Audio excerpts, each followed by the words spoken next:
Olá, está começando mais um programa Análise Direta para o Brasil e mais 55 países. Hoje nós vamos falar sobre um assunto polêmico e muito triste, a intervenção no Rio de Janeiro que entrou em vigor no dia 16 de fevereiro deste ano. Ela veio para reforçar o combate ao crime organizado na capital carioca, mas a violência permanece. Com 2 meses em atuação, quais são os pontos positivos, negativos? Para tirar todas as nossas dúvidas, esclarecer este assunto, está aqui o advogado criminal, professor Dr. Luiz Nazaré. Seja muito bem-vindo, doutor. Tudo bem? Boa tarde, Renata. Boa tarde ao público telespectador. É um prazer aceitar seu convite. Eu comecei falando que é um assunto triste porque eu sou do Rio, né? Você também disse que passou boa parte da sua infância lá. E o Rio de Janeiro, do jeito que está hoje, é um rio que a gente desconhece, né? Um rio que a gente não viveu quando nós éramos mais novos, né? Infelizmente a cidade é maravilhosa, o público, a população acolhedora. E infelizmente passamos por esse momento difícil na segurança pública e ele é fruto de uma gestão conturbada, né? Aliás, não é uma gestão. O que é importante, eu acho importante destacar para o telespectador e para as pessoas em geral, é o fato de que assim, o Rio de Janeiro ele não se transformou numa catástrofe que se apresenta hoje da noite para o dia. Isso é fruto de más gestões, independentemente de partido, independentemente de pessoas, mas assim, é fruto de uma má administração que veio se prolongando ao longo de algumas décadas.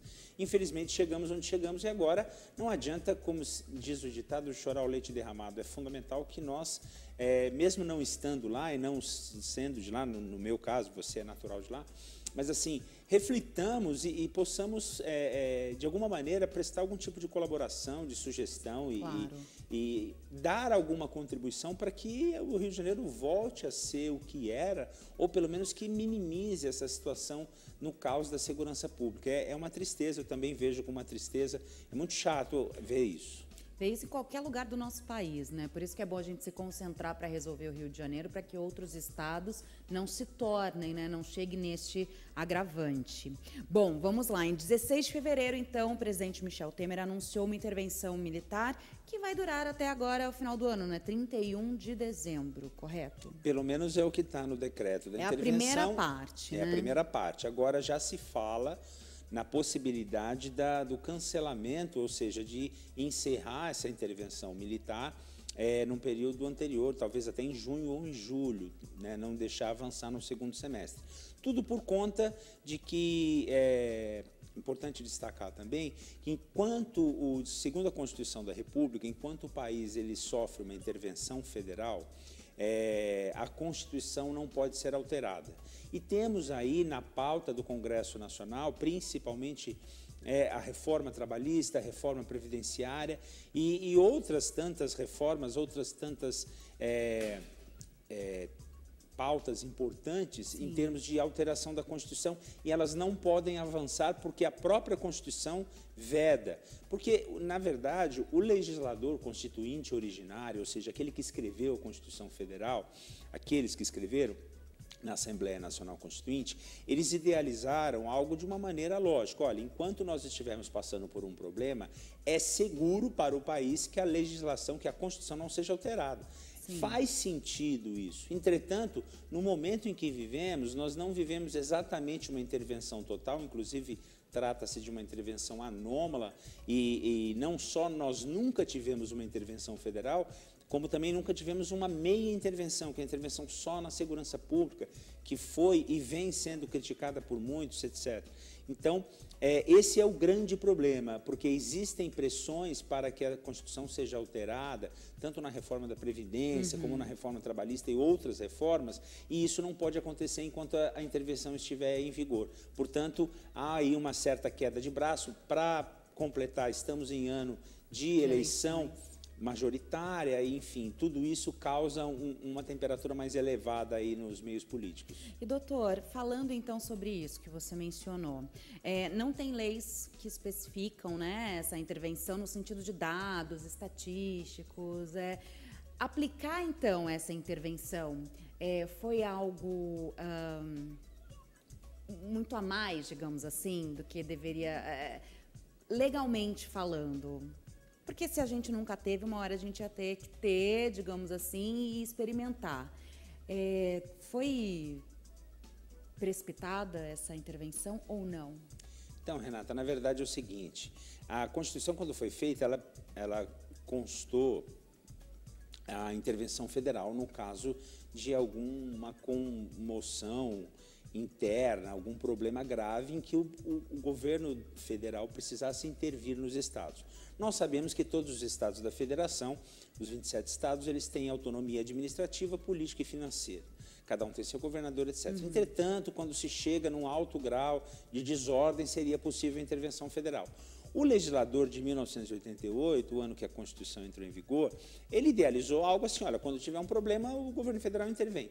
Só que ninguém teve a imaginação de que a intervenção poderia ser... mas e se a intervenção não for total? Então, primeira coisa, não há uma vedação, né? O presidente da República... ele agiu legalmente, do ponto de vista estritamente legal, não há uma vedação para que haja uma intervenção setorizada como essa que está acontecendo no Rio de Janeiro. Não há. Então, se a lei não proíbe, pelo princípio da legalidade, aquilo que a lei não proíbe é possível de ser feito, ainda que possa parecer um pouco desastroso, antiético, enfim, seja lá o predicado que tiver, mas, de qualquer forma, é fundamental dizer que não é um ato ilegal. A crítica que recaiu e recai sobre essa modalidade de intervenção parcial é que ela acaba, no final das contas, não surtindo o efeito necessário. Idealiza-se uma intervenção federal quando o governo federal literalmente encampa o governo. Encampa o governo, afasta o chefe do Poder Executivo, muitas vezes afasta até o Poder Legislativo, a Assembleia Legislativa, enfim, e tudo fica sob o comando do governo federal. O que ocorreu? Ocorreu que, por questões de natureza estritamente políticas, o presidente da República, ele fez uma intervenção, mas não fez. Então, olha, vou fazer meia intervenção. Por quê? Desculpa te interromper, foi só político ou teve marketing aí? Sim, teve marketing, porque na medida em que se fez a intervenção federal, por menos resultado que ela tenha dado, e efetivamente está dando nenhum,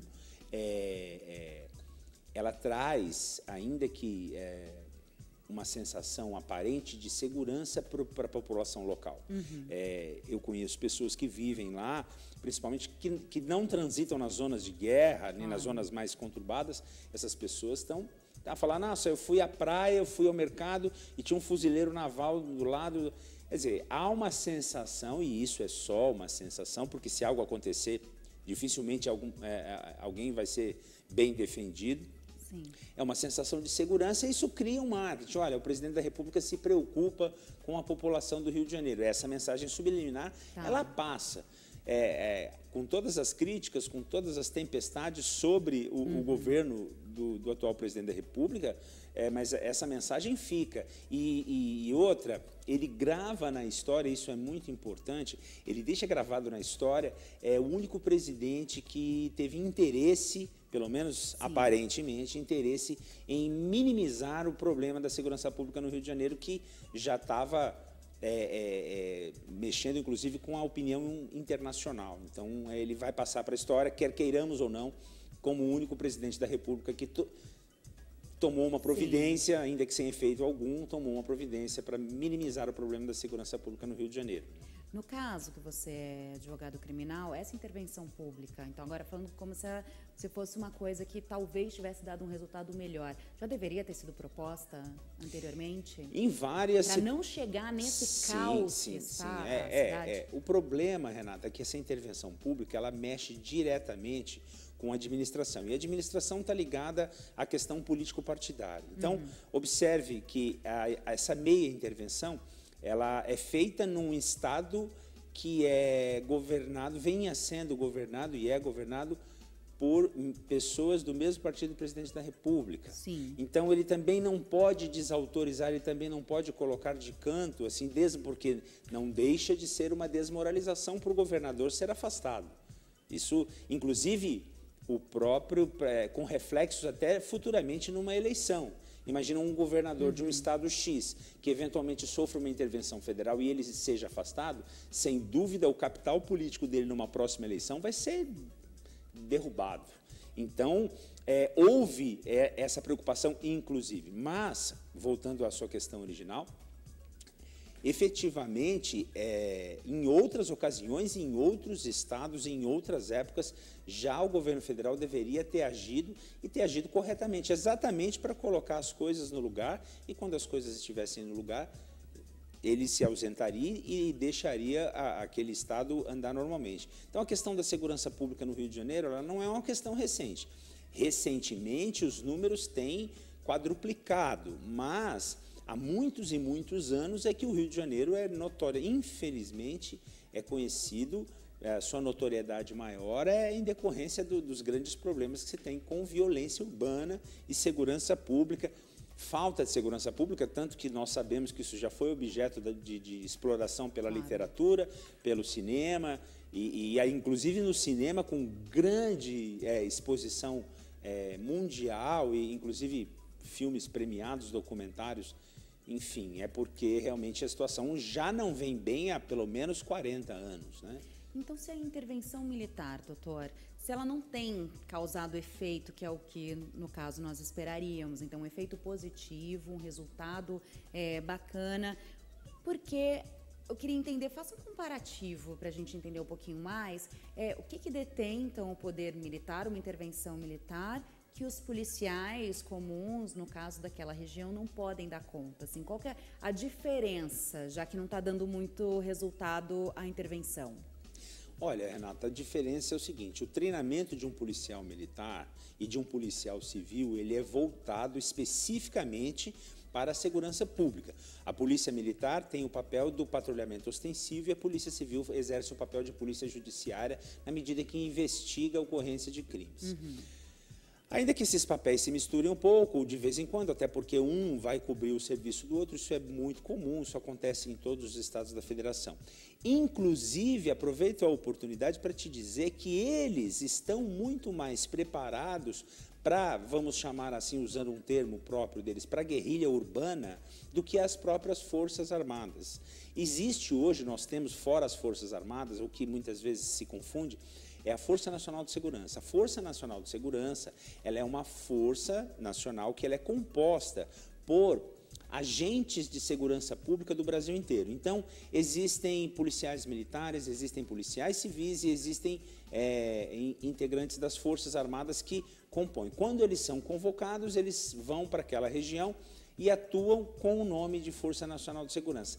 Ocorre que isso, num primeiro momento, é uma boa ideia, é uma forma, inclusive, de economizar, porque nós não poderíamos criar um exército urbano, nós já temos o Exército, a Marinha Aeronáutica, não seria possível, nem teríamos orçamento para criar um exército que fosse especificamente treinado para lidar no meio urbano. Então, fez-se aí, desculpe uma expressão mais simples, uma meia sola. E aí, o problema é o seguinte: o militar das Forças Armadas, o treinamento que ele recebe nas escolas militares é um treinamento de guerra, é um treinamento para matar. Efetivamente, se nós fôssemos seguir aí todos os manuais das escolas militares, ao menor, para você ter uma ideia, o correto, do ponto de vista doutrinário, o correto, quando um militar das Forças Armadas ou da Força Nacional de Segurança, considerando o estado de guerra que é no Rio de Janeiro, quando ele avistasse alguém portando um fuzil, ele deveria eliminar o inimigo. Na dúvida ele mata. Então, só que nós não podemos. Então, você veja que é algo meio temperado. Então, não funciona. Ou você vai e intervém e faz o serviço que tem feito, por mais doloroso que seja, por pior que seja, ou você não intervém.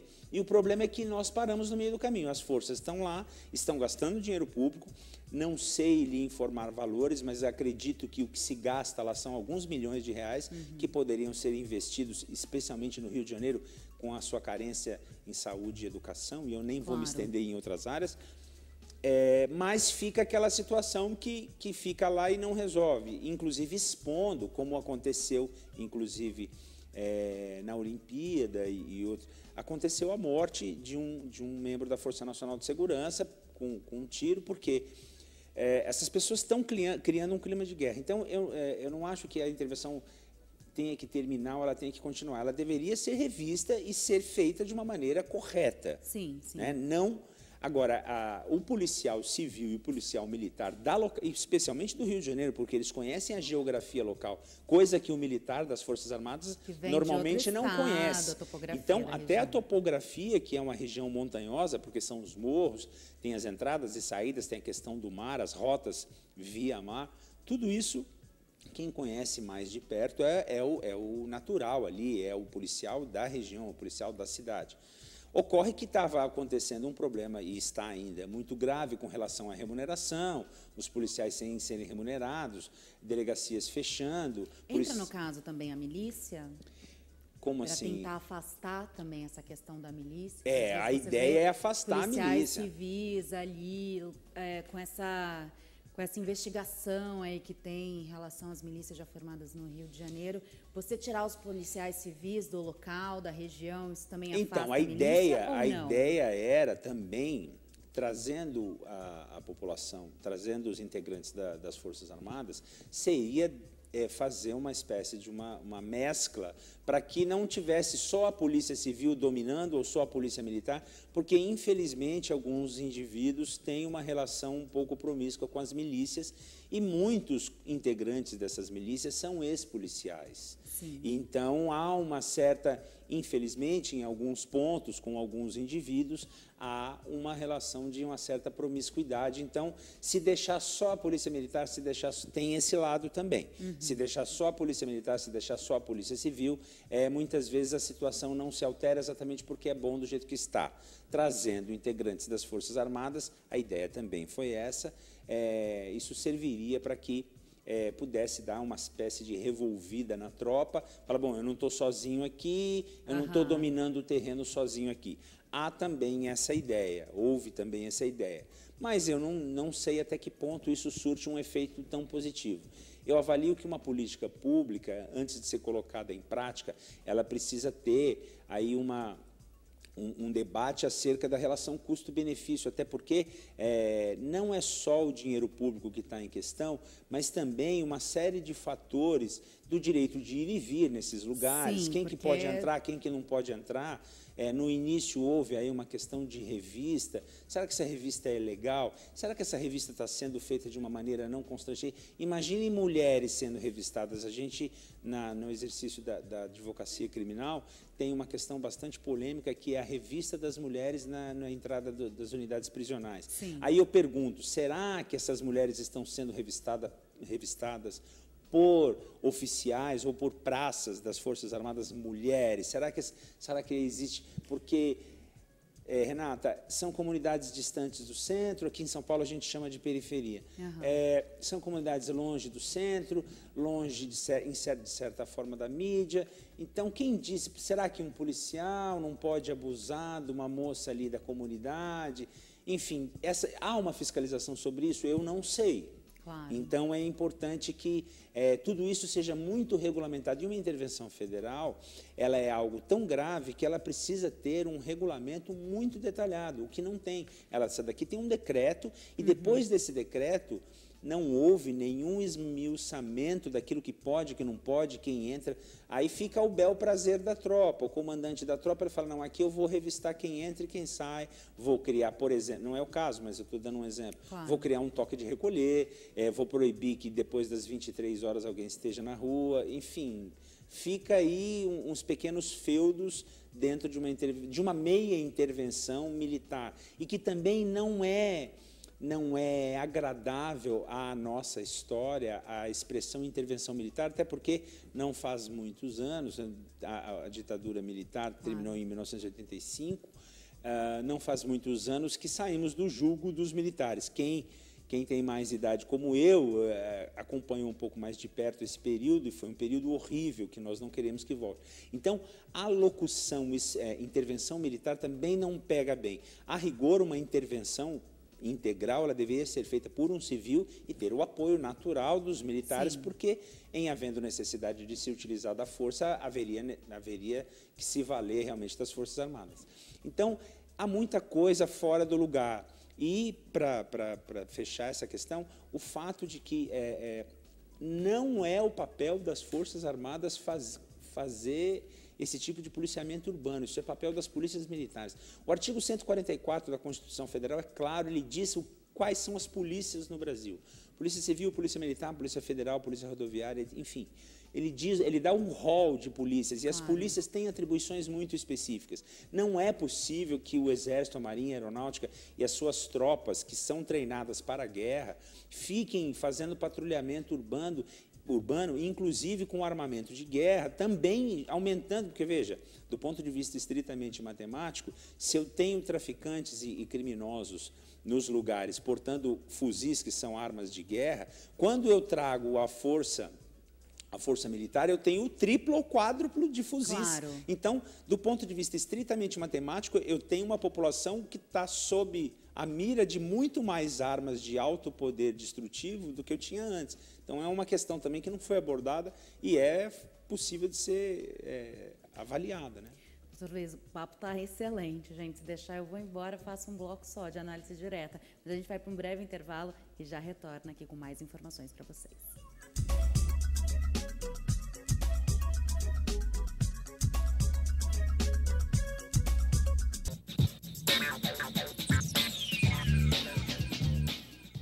Olá, estamos de volta. Hoje o Análise Direta fala sobre intervenção militar no Rio de Janeiro. Para conversar conosco aqui, meu convidado é o professor Dr. Luiz Nazaré, que é advogado criminalista. Vamos lá, doutor, que o papo está muito bom, tá tirando muitas dúvidas nossas. Quais são as propostas que a intervenção militar, que eu imagino que eles não estejam lá somente patrulhando, mas eu penso que tem alguém ali pensando em todas as propostas para depois essa intervenção implementar no Rio de Janeiro. Isso já está claro, não está claro? Então, Renata, isso não está claro.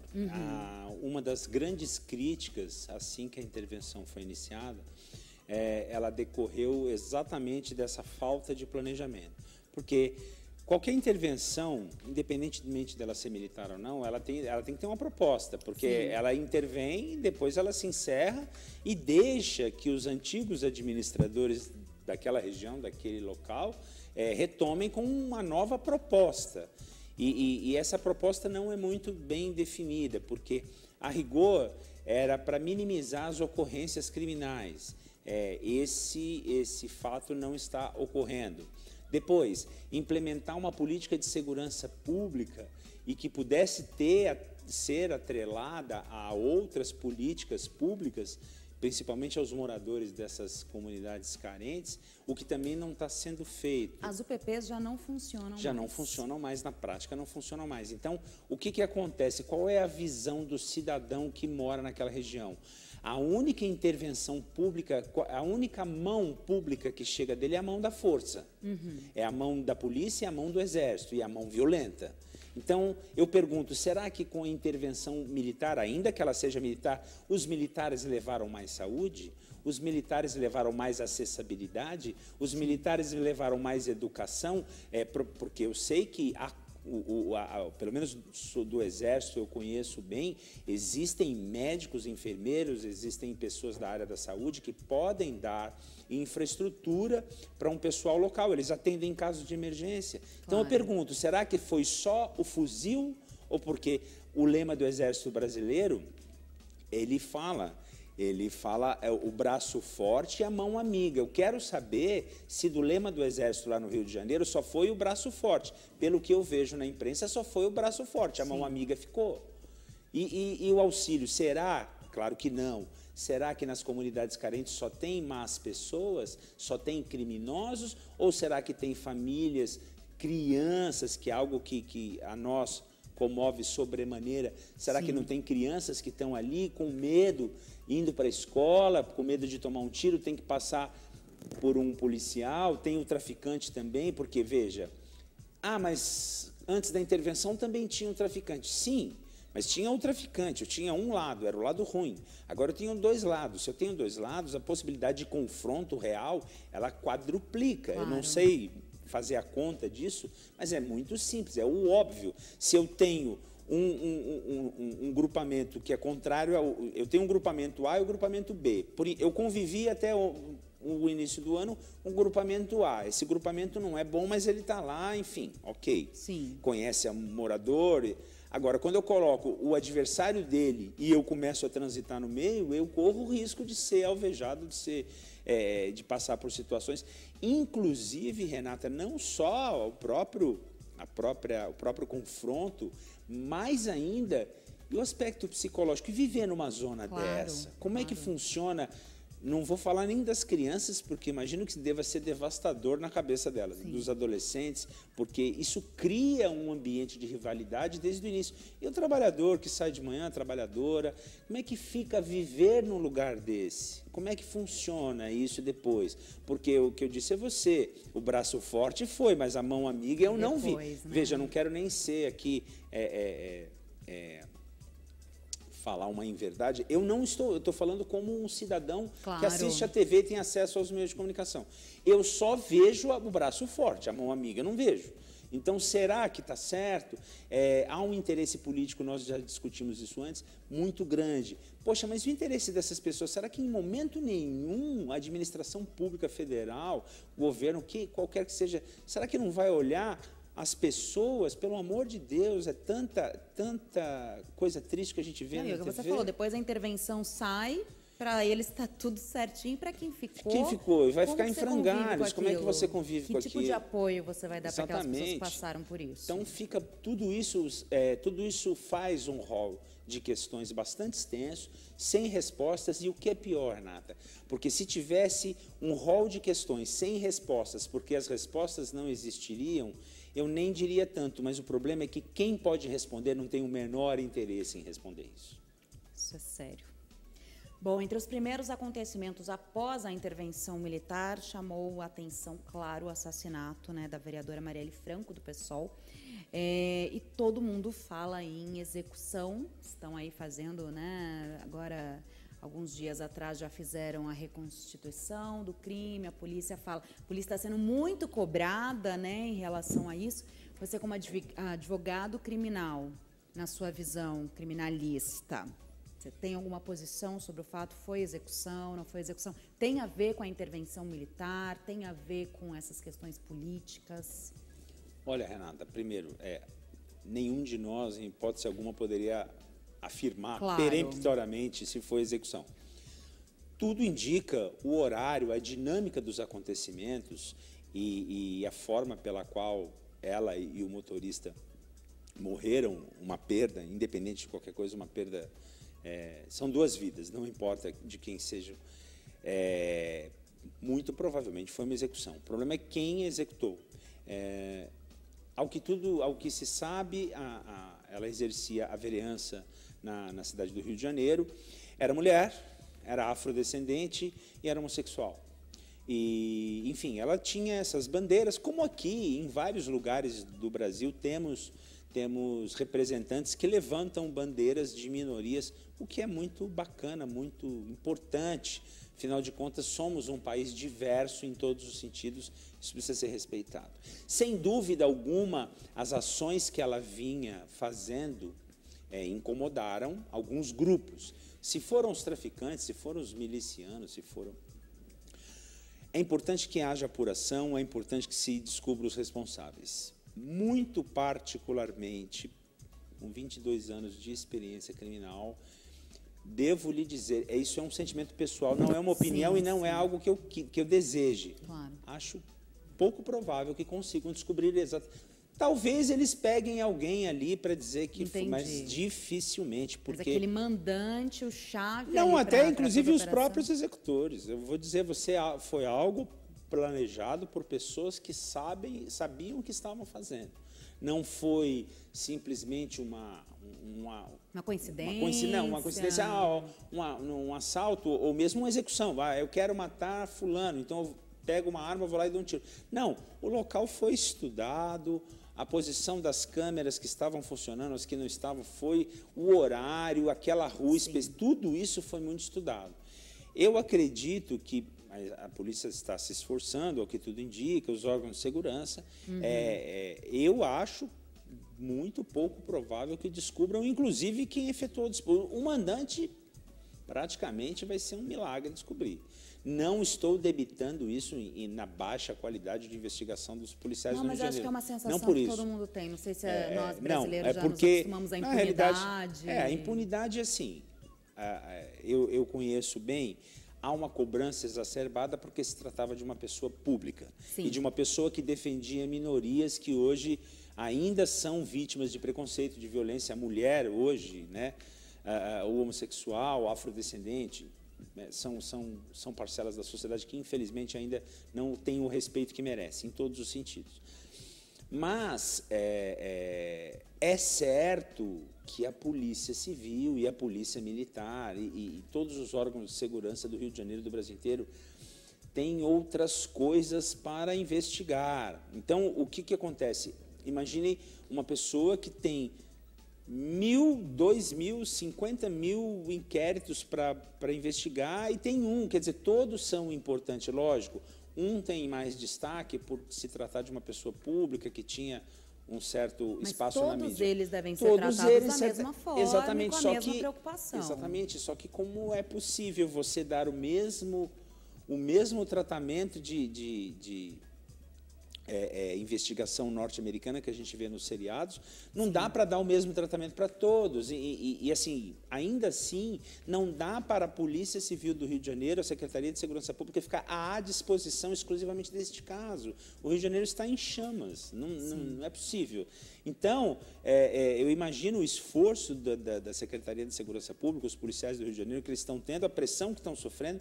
Agora, como você destacou bem, é importante, uma vida se perdeu, é importante que isso seja investigado. Investigação precisa ter. Nós não podemos banalizar, não podemos entrar, mais do que já estamos, naquele clima de fla-flu, sabe, de norte e sul, de preto e branco, não pode, a gente tem que parar com essa polarização. Já evoluiu, né? A gente tem que evoluir para a investigação e que se descubra o que aconteceu e também não pode partir para o linchamento. Então, há várias críticas ao excesso de atenção que se dá a esse caso e, agora, na verdade, essas críticas, elas também precisam ser vistas de uma maneira que a gente tem que lembrar que outras pessoas estão morrendo no Rio de Janeiro violentamente, muitas pessoas com bala perdida e as investigações. Eu não vejo nenhum tipo de investigação de bala perdida. Sempre que ocorre. Sempre, né? que ocorre. Cadê? Foram pesquisar. Há as pessoas também que clamam, né? Nós queremos também que você queira que, na hora que encontrar o assassino da vereadora, então vocês vão esperar até a última instância também para ele ser preso. Quer dizer, existe aí uma rivalidade que vem surgindo com os episódios do dia a dia, que são episódios de violência que acontecem nas grandes cidades, e surge sempre uma polarização, os contra e a favor, né? Então, isso tudo... Esse ambiente é muito desgastante, ele é muito perigoso, porque senão nós vamos nos fazer que nem a Coreia do Norte. A Coreia vai chegar um momento que nós vamos nos separar. Sim. Entendeu? Quem joga no time A e quem joga no time B. E aí vai ficar... Não ter que resolver, né? Não ter que resolver. O importante é que nós precisamos nos unir, independentemente de credo, de religião, de partido político, de nos unir e buscar o aprimoramento das instituições públicas para a gente resolver os problemas da sociedade. Perfeito, doutora. E no próximo bloco, que é o último, a gente também vai trazer mais notícias do Rio de Janeiro, falando da primeira morte por militar que ocorreu no sábado, dia 12 agora de maio. Bom, para você que gosta do nosso programa, que tal mandar uma mensagem para o nosso WhatsApp? É só você digitar aí o 011, tá? São Paulo, 992247760. Se você está em outro país, só colocar o 055 na frente do número. Manda pra gente suas sugestões, seus comentários, suas críticas, que a gente recebe com maior carinho. A Análise Direta já volta.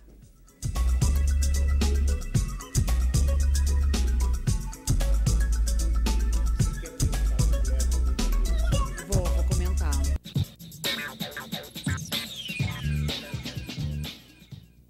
Análise Direta está de volta. O Rio de Janeiro tem a primeira morte por militar desde o início da intervenção que ocorreu em fevereiro. Ocorreu, então, pessoal, na zona oeste do Rio, Um motociclista foi morto, né, por um soldado no sábado, no dia 12, ao tentar furar um bloqueio, né, do Exército na Vila Militar, na zona oeste do Rio. A vítima tinha 25 anos, tinha passagens pela polícia e a moto supostamente teria sido roubada. E aí, doutor? Primeira morte, isso vai repercutir bastante. Já está repercutindo. Sim. E vai repercutir ainda mais, porque não era difícil prever que isso aconteceu. Eu vou lhe dizer até algo que talvez deixe os telespectadores um pouco assustados. Eu acho que demorou. Era para ter acontecido antes. Porque é o seguinte, como nós já havíamos dito, eles têm um treinamento para a guerra. Há um bloqueio. Eu digo a você, se não tivesse intervenção federal, se fosse um bloqueio da Polícia Militar de qualquer estado, e alguém com uma motocicleta em conduta suspeita não passasse num bloqueio policial, ele seria vítima de um disparo de arma de fogo do mesmo jeito. Exato. Agora, como aconteceu na intervenção, é delicado. Esse é um outro problema que remonta a uma questão, talvez, de natureza antropológica na nossa sociedade atual, que é o absoluto descaso e desrespeito à autoridade. Sim, veja, também. Eu posso não concordar, eu posso criticar as Forças Armadas, eu posso criticar as polícias civis e militares, mas eu preciso respeitar, porque se não houver um respeito à autoridade posta, a gente não começa a construir um país com liberdade democrática. Sim. A partir do momento em que se criou uma restrição, e era sabido, e é sabido, não só pelos cariocas, pelos fluminenses, mas pela população do Brasil inteiro, que há áreas cuja restrição é mais severa, principalmente da passagem de pessoas a pé ou de veículo. Sim. Quer dizer, esse indivíduo desrespeitou. Ele deveria ter sido abordado dessa forma. Assim, imagine uma situação do indivíduo passando de motocicleta, não vai pedir para ele parar, é lógico, se ele já está disposto a furar um bloqueio com militares das Forças Armadas, não vai parar. Então, assim, foi certo, foi errado? Estava cumprindo a ordem, né? Inclusive, existe o sistema de operação deles, que é o GLO, que é a Garantia da Lei e da Ordem. Então, o Estado ali, na questão do policiamento, da segurança pública, ele está sob a égide da Garantia da Lei e da Ordem. Então, assim, se a autoridade disser que não há discussão. Então, alguns direitos estão sendo minimizados ali, melhor dizendo, estão sendo reduzidos exatamente por conta dessa situação. Então, as pessoas precisam respeitar. Outros desrespeitos, muito provavelmente, infelizmente, terão o mesmo deslinde. Não se trata de concordar ou não concordar. É uma situação que foi criada, a menos que ela volte atrás e a intervenção acabe. Mas ainda, volto a repetir, ainda que fosse um bloqueio da Polícia Civil, da Polícia Militar, e alguém passasse com uma motocicleta em atitude suspeita e furasse o bloqueio, seria muito provavelmente atingido por um disparo de arma de fogo. Porque está dentro da legalidade. Sim, claro. E esse caso, como assim, se houverem outros, nós esperamos que não, será julgado pela Justiça Militar, né? Esse foi um acordo, Esse foi um acordo que os futuros comandantes eles tiveram com o presidente da República, que atuaria a Justiça Militar. A atuação da Justiça Militar, nesse caso, ela tem duas maneiras de ser enfocada. A primeira maneira delas, que seria mais benevolente, romântica, melhor dizendo, seria o fato de que, assim, olha, condutas militares não têm como serem avaliadas pela Justiça Comum e somente pela Justiça Militar, até porque, para o caso do telespectador não saber, nós temos um Código Penal e nós temos um Código Penal Militar. Uhum. Nós temos um Código de Processo Penal que serve para todos nós, e nós temos um Código de Processo Penal Militar, que serve exatamente para militares quando infringem as leis em situação de guerra, principalmente. Claro. Em situação de paz e situação de guerra. Então, tem esse lado, quer dizer, uma conduta militar, ela não é como se fosse aquele brinquedo infantil do Lego, né? O triângulo não encaixa no círculo, então precisaria ser justiça militar. Esse é um enfoque. Aí tem um enfoque um pouco mais malvado, não tão romântico como você disse, que é o enfoque de que, olha, vamos trazer eventuais problemas para o quintal da nossa casa. que no quintal da nossa casa nós sabemos o que fazemos, etc. A justiça militar, ela tem como tradição o julgamento colegiado. Esse colegiado é formado por julgadores que, em sua maioria, são das Forças Armadas. Nós temos aí a Justiça Militar, nós temos o Ministério Público Militar, nós temos o Superior Tribunal Militar, o STM em Brasília. Então, existe uma estrutura de justiça militar já montada. Então, vai ser julgado pela Justiça Militar. Nesse caso, muito especificamente, isso provavelmente se enquadrará em alguma das hipóteses de excludente da ilicitude, né? Ou seja, muito provavelmente o militar que efetuou o disparo, ele vai ser processado, ele terá direito à defesa, mas provavelmente, a gente não pode prever, ele deverá ser inocentado. E nós temos que lembrar que, assim, além de não terem o treinamento, né, principalmente numa cidade como o Rio de Janeiro, sei que parece uma cidade de guerra, uma zona de guerra, mas temos muitos civis, muitas pessoas de bem, são jovens de 19, 20 anos, 21 anos também, que foram colocados aí à rua despreparados, né? Eu sou, apesar de ter servido voluntariamente às Forças Armadas, eu sou um crítico deste modelo de serviço militar. Poderia ser outro, porque poderia ser uma tropa mais profissionalizante, né? Alguém que tivesse um grupamento de pessoas que tivesse um treinamento mais intensivo durante um período mais extenso. Não é o que ocorre no Brasil. Algo que é mais extenso, só a formação de oficiais que se dá nas academias militares, e aí um curso de 4 anos, curso de formação de oficiais. Mas os praças recebem treinamento, existem treinamentos específicos, inclusive nós no Brasil temos tropas muito boas, mas assim, isso poderia ser muito melhor, poderia ser profissional, como é em Israel, como é nos Estados Unidos, algo que a pessoa escolhesse, prestasse um concurso, por exemplo, ingressasse e tivesse um treinamento longo e profissional para isso. Não é o nosso caso. E lembrando, você destacou aí, quer dizer, um disparo de arma de fogo feito na via pública, especialmente utilizando uma arma de grosso calibre, ele pode não só atingir o alvo que se quer atingir, mas ele pode inclusive atingir outros alvos e até outras pessoas, que é a famosíssima no Rio, a chamada bala perdida, né? Sim.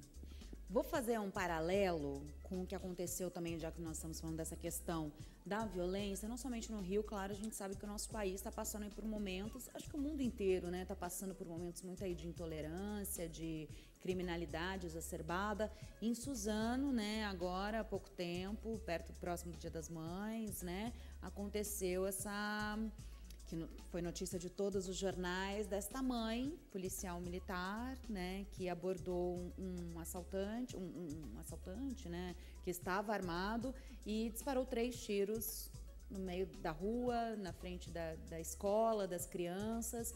E sei que ela está recebendo muitas críticas, sei que ela também já foi homenageada, né, pelo próprio governador do estado por ser uma heroína, por ter salvado aquelas vidas. Mas e essa intervenção também que tem ocorrido nas ruas? Ela não estava em horário de trabalho, né, mas... de acordo com o regulamento da polícia, o policial é policial 24 horas por dia. Quanto a isso... Se está de folga ou não, ele é policial. A questão principal que eu vejo aí é o seguinte: esse endeusamento e essa demonização. Então, nós precisamos abandonar o endeusamento e a demonização. Houve uma situação de fato, ao que tudo indica, tudo poderá se encaminhar para que a conduta dela seja reconhecida como legítima defesa de terceiros. Mas até porque ela não foi abordada pelo assaltante. De acordo com as imagens, alguém foi abordado e ela viu, ela estava ao lado, ela sacou a arma da bolsa e efetuou os disparos. É óbvio que não se cabe aqui discutir se ela tinha que mandar ele soltar a arma, porque não era o momento. Ele já estava com a arma em punho. Apontada, então, do ponto de vista da atuação policial, o procedimento era esse mesmo. A pessoa já está com a arma apontada, se algum policial vai tomar uma providência, ele tem que atingir a pessoa. Isso não há como contestar. É uma pena, uma vida se perdeu, não importa se era assaltante ou não. Infelizmente, o rapaz morreu. Se houve excesso em legítima defesa, isso o Poder Judiciário vai julgar. De qualquer forma, vai haver um inquérito policial, já está instaurado, pelo que eu sei, e talvez haja uma ação penal e o Ministério Público vai avaliar, né, tem condições técnicas de avaliar, se será o caso de se levar esse processo até o final, como um homicídio, ou se o próprio Ministério Público, que é uma atribuição dele, ele vai pedir o arquivamento disso por entender que é legítima defesa. E aí o juiz pode entender pelo arquivamento ou não, então isso é uma questão meramente processual. Mas vai haver processo.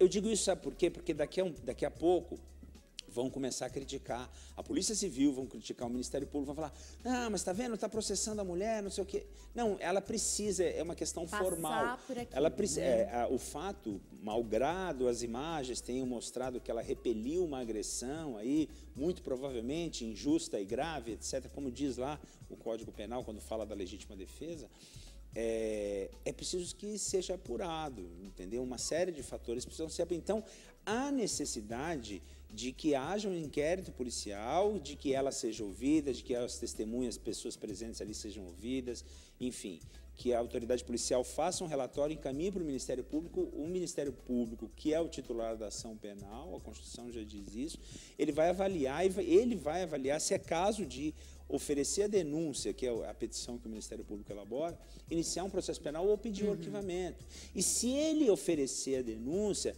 surgirão, aguarde e confie, surgirão vozes querendo demonizar o Ministério Público. É a primeira vez que alguém faz alguma coisa, aí depois é processar, sempre, principalmente nas redes sociais. Claro. Isso vai acontecer. Mas há necessidade desse procedimento, é um formalismo que precisa investigar, entendeu? Senão, qualquer lugar, não importa. Pois bem, o problema é esse endeusamento de um lado. Para todo mundo não achar que pode fazer justiça, porque daí o pessoal já faz justiça pelas próprias mãos, aí o indivíduo que se vê, ele acha que é legítimo, ele consegue uma arma, ainda que sem porte, aí ele fala... que pode sair salvando vidas por aí. Exatamente. Então, não é possível ser herói. Aliás, assim, reprovo veementemente a conduta do atual governador, com todo respeito, não o conheço, mas assim, não é papel de um chefe de poder, de um chefe de governo estadual fazer o que ele fez. Ele disse que foi lá homenagear uma mãe. Com tantas mães no mundo, com tantas mães ao redor dele, precisaria ter ido... Veja, porque isso, sem dúvida alguma, tem uma conotação política profunda, exclusivamente política, claro. E ele nem pensou, e se pensou, não deu a menor importância na repercussão que isso ia dar e está dando. Porque é o fim do mundo você ir lá homenagear. Veja, não se trata dela ter feito algo certo ou algo errado. Quem é pai, quem é mãe e tivesse armado, talvez fizesse o mesmo, mas é importante tratar essa questão, e assim como outras tantas que surgirem, e como já surgiram no passado, inclusive em Suzano, que fez notório o capitão Conte, na época, era policial militar, a menina Tabata, que ele acabou efetuando o disparo, matou o bandido. Então, aí ele virou herói. Enfim, essas polarizações são péssimas. Agora, elas já são péssimas por si só, porque a população fica polarizando. Aí me vem o governador em exercício e me faz um papel desse. Realmente, quando eu soube disso, eu fiquei assim, estarrecido. Eu falei, não é possível que o governador se prestou esse papel. Não que eu seja contra nem a favor, entendo, claro. Mas como se trata de uma pessoa pública, um chefe, e inclusive ele é o comandante em chefe da polícia. Ele não poderia ir. A polícia militar tem uma política de não letalidade, quer dizer, ele desautorizou todo o oficialato dele, ele desautorizou toda a estrutura da polícia fazendo um ato, porque ele só pensou na projeção política do nome dele. E o que acabou, que confunde ainda mais Sim, a população, Isso é péssimo. Para a gente finalizar, qual que é o futuro da nossa cidade maravilhosa? Tem futuro? Tem que ter futuro. Na sua visão, o que pode ser feito? Olha, o que pode ser feito é o seguinte. No passado poderia ter sido feita uma intervenção geral, e intervenção sim, inclusive compondo com o poder legislativo, estabelecendo limites, estabelecendo regras a serem cumpridas e um programa a ser cumprido de metas. Metas fiscais, metas de não contratação, metas de redução do endividamento, metas de melhora do saneamento básico, da educação, da saúde pública, do transporte, tudo isso. Só que tudo isso teria demandado muito planejamento. Isso seria o que deveria ter sido feito, não uma meia sola de uma intervenção federal feita às pressas, com finalidade exclusivamente eleitoreira e com reflexo na não alteração da Constituição. A reforma da Previdência não passa e não vai passar enquanto tiver intervenção. O que pode ser feito? Eu penso que o indivíduo que for eleito governador do Estado do Rio de Janeiro, ele deve ter, quem for se candidatar, deve estar elaborando um projeto muito parecido com esse que eu lhe falei, que deveria ter sido feito na intervenção. Sim. Um projeto de reestruturação escalonada de todos os setores. O Rio de Janeiro está completamente destruído. Nada funciona lá. Só a praia funciona, porque Deus fez assim. Mas não funciona, o transporte público está péssimo, a polícia não existe, o saneamento básico está caindo, está tudo destruído. Então, há que se iniciar um trabalho de reconstrução. E mais do que isso, e talvez mais importante, Renata, um trabalho de reconscientização da população local primeiro. Sabe, a gente precisa entender que não é possível levar vantagem em tudo o tempo inteiro para sempre. Uma hora a situação não se sustenta mais. É importante, eu diria até que esse novo governo ele vai ter que ter uma equipe muito forte de compliance, porque eles têm que instaurar um procedimento de compliance, têm que fazer aquilo que está certo e aquilo que está errado não pode mais ser praticado e não pode mais ser tolerado. Sim. Isso é problemático porque não basta ter dinheiro, não basta ter intenção, isso daí é uma mudança na cultura local. Então, vai ser difícil, eu acredito que nós levaremos aí mais 20 ou 30 anos para voltar porque é uma mudança cultural. Eu não vou chegar para uma pessoa que tem 45, 50, 60 anos e falar assim, olha, não é mais assim, agora é diferente. Essa pessoa, não, de novo. Também. Então, assim, as novas gerações têm que crescer sob essa luz desse compliance aí governamental, mostrando que não funciona. Quer dizer, o Japão, a história antiga, o Japão se reergueu de uma guerra, a Europa inteira se reergueu de duas grandes guerras, baseado em quê? Baseado em trabalho, baseado em correição, em coisas corretas. Por que nós, quando saímos do Brasil, ficamos estupefatos com o respeito à lei? Por que aqui não se respeita a lei? Porque o brasileiro é tido como bonzinho, mas na realidade ele não é bonzinho, ele se faz de bonzinho. Sim. Então, assim, é necessário que nós sigamos aquilo que tem que ser feito, que nós façamos aquilo que tem que ser feito. E que tenham pessoas interessadas que esses caminhos sejam montados. Porque senão não vai, nós vamos ficar nessa situação eternamente, porque a geração que está aí, logo, logo sai de cena e vem outra, e assim, eu sempre digo aos alunos, é sempre nos pequenos detalhes, é não furar a fila, é não pegar aquilo que caiu do bolso alheio, é não passar pelo acostamento. É conferir a conta e dizer, está faltando aqui uma água. E não assim, ele esqueceu da água. Exatamente. Olha, você não me cobrou tal coisa. Então, são essas pequenas atitudes que vão construindo um país melhor, uma sociedade melhor. Mas isso demanda tempo. Se nós chegamos até aqui, também foi por um processo de destruição gradual, né? Então...